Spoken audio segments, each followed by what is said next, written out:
என்ன ரொம்ப ஜாலியாக இருக்கு போல. என்னை பார்த்தா உனக்கு ஜாலியாக இருக்க மாதிரி இருக்கா? ஏன் என்னாச்சு? சிஎஸ்கே இந்த சீசன் ஃபுல்லாக தோத்துட்டே இருக்காங்க. இந்த சீசனில் மட்டுமா தோக்குறீங்க? இனி வரப்போகிற சீசன்லேயும் தோத்து தான் போகிறீங்க. நீங்கள் சும்மா 2 மேட்ச் ஜெயிச்சுட்டு ரொம்ப பேசாதீங்க. இருங்க எப்போ பார்த்தாலும் உங்களுக்குள்ளே கிரிக்கெட்னு சண்டை போட்டுட்டு இருக்காதீங்க. மும்பைக்கு சப்போர்ட் பண்ணுறீங்கல்ல, மும்பையில் ஒரு ஃபேமஸான கேஸ் இருக்குது, உங்களுக்கு தெரியுமா? அப்படியா? மும்பையில் நிறைய கேஸ் நடந்திருக்கு. நீங்கள் எந்த கேஸ் சொல்கிறீங்க?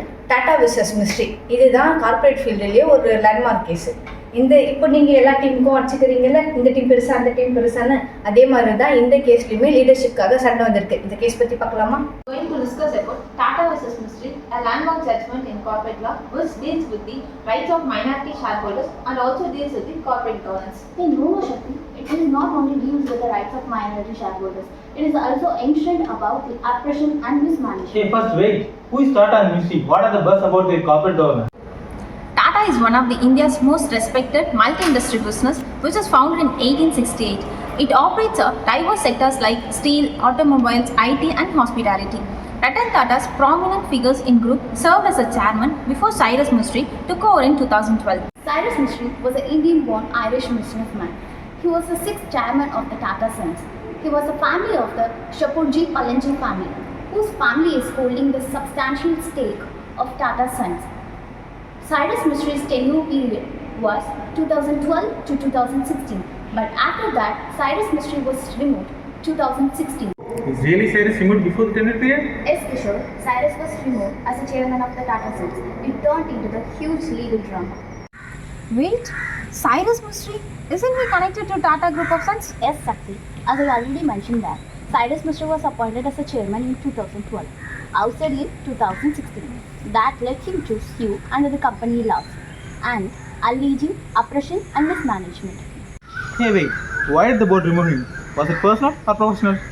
The board claimed it was a loss of confidence in his leadership skill and they said his decision weren't aligned with Tata Sons Group vision. Did the NCLT agree with him?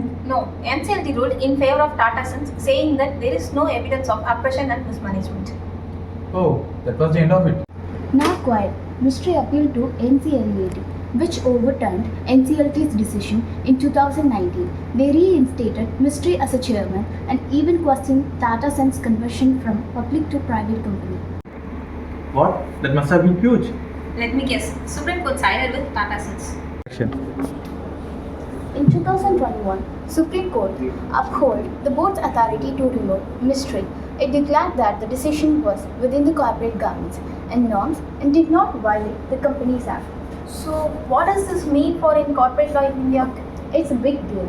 This case highlights how corporate democracy works, balancing the majority's authority while addressing the concerns of minority shareholders. It also shows the legal hurdles minorities face in proving oppression and mismanagement. நீங்கள் சொன்னதெல்லாம் okay, ஆனால் இன்னும் எல்லாருக்கும் புரியுற மாதிரி கொஞ்சம் தமிழ்லையும் சொல்கிறீங்களா? டாடா விசஸ் சைரஸ் மிஸ்ட்ரி. இந்தியாவில் கார்பரேட் ஃபீல்டில் இருந்த லேண்ட்மார்க் கேசஸ் இது ஒன்று. இந்த கேஸோட பேக்ரவுண்ட் ஃபர்ஸ்ட் பார்ப்போம். சைரஸ் நம்மள 2012 டாடா சன்ஸில் சிஓ அப்பாயின்ட் பண்ணுறாங்க. லேட்டர் 2016 ரிமூவ் பண்ணிடுறாங்க. சைரஸ் என்ன பண்ணுறாருன்னா கேஸ் ஃபைல் பண்ணுறாரு என்சிஎல்டியில் டாடா சன்ஸ்க்கு எதிராக. லேட்டர் என்ன பண்ணுறாங்கன்னா என்சிஎல்டியில் வந்து என்னென்ன கிளைம் வைக்கிறாருன்னா ஆப்ரேஷன் அண்ட் மிஸ்மேனேஜ்மெண்ட் கீழே கிளைம்ஸ்லாம் இருக்காரு. அதில் என்னன்னா ஒன்று என்ன சொல்றாருன்னா இவர் ரிமூவ் பண்ணது அன்ஜஸ்டிஸ் அப்படின்றாரு. செகண்ட் என்ன சொல்றாருன்னா டாட்டாக்கும் இருக்கு இந்த ஃபர்ஸ்ட் கான்ஃபிளிக்ட்ல இவர் வந்து ரிமூவ் பண்ணிட்டாங்க அப்படின்னு இன்னொரு கிளைம் வைக்கிறாரு. ஆனால் என்சிஎல்டி என்ன ஆகும்னா டாட்டாக்கு எவ்வளோ ஜட்மெண்ட் கொடுத்துருவாங்க. லேட்டர் சைரஸ் வந்து என்சிஎல்ஏடியில் அப்பீல் பண்ணுவாங்க. அதில் என்ன சொல்றாங்கன்னா எல்லா போர்ட் ஆஃப் மெம்பரும் சேர்ந்து ஒரு சிஇஓக்கு மெஜாரிட்டி ஓட்டிங்கில் வந்து டிஸ்குவாலிஃபை பண்ணது தூக்கிட்டு வந்து இது வந்து அன்ஜஸ்டிஸ் அப்படின்னு சொல்லிடுவாங்க. அதனால வந்து சைரஸ்க்கு ஃபேவராக அந்த இடத்துல ஜட்மெண்ட் கொடுத்துருவாங்க. லேட்டர் டாடா சன்ஸ் என்ன பண்ணுவாங்கன்னா 2021 சுப்ரீம் கோர்ட்டில் அப்பீல் போவாங்க. அதில் வந்து என்ன பண்ணுவாங்கன்னா டாடா சன்ஸ்க்கு ஃபேவராக அந்த இடத்துல ஜட்மெண்ட் கொடுத்துருவாங்க. அப்ரேஷன் அண்ட் மிஸ்மேனேஜ்மெண்ட் இதை பற்றி பார்க்கலாம்.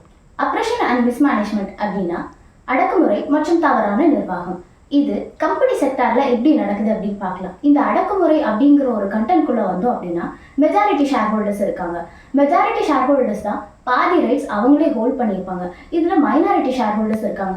மைனாரிட்டி ஷேர் ஹோல்டர்ஸ்க்கு ரைட்ஸ் ஃபார் ஒப்பீனியன் இருக்கும். அவங்களோட ஃப்ரீடம் ஆஃப் எக்ஸ்பிரஷன் எப்போ வயலேட் ஆகுதோ அப்போ இந்த அடக்குமுறை அப்படிங்கிற கண்டென்ட் உள்ள வருது. இப்போ தவறான நிர்வாகம் பற்றி பார்க்கலாம். தவறான நிர்வாகம் அப்படின்னா இப்போ ஒரு கம்பெனி லாஸ்ட்டாக ஒரு முடிவு எடுக்குது, ஃபைனலைஸ் பண்ணுது.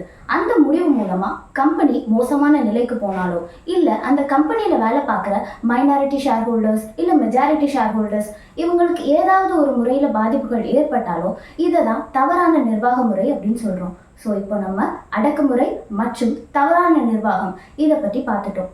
கம்பெனி ஆக்ட் 2013 இதுக்குன்னு ஒரு செக்ஷன்ஸ் இருக்கு, 2 செக்ஷன்ஸ் இருக்கு.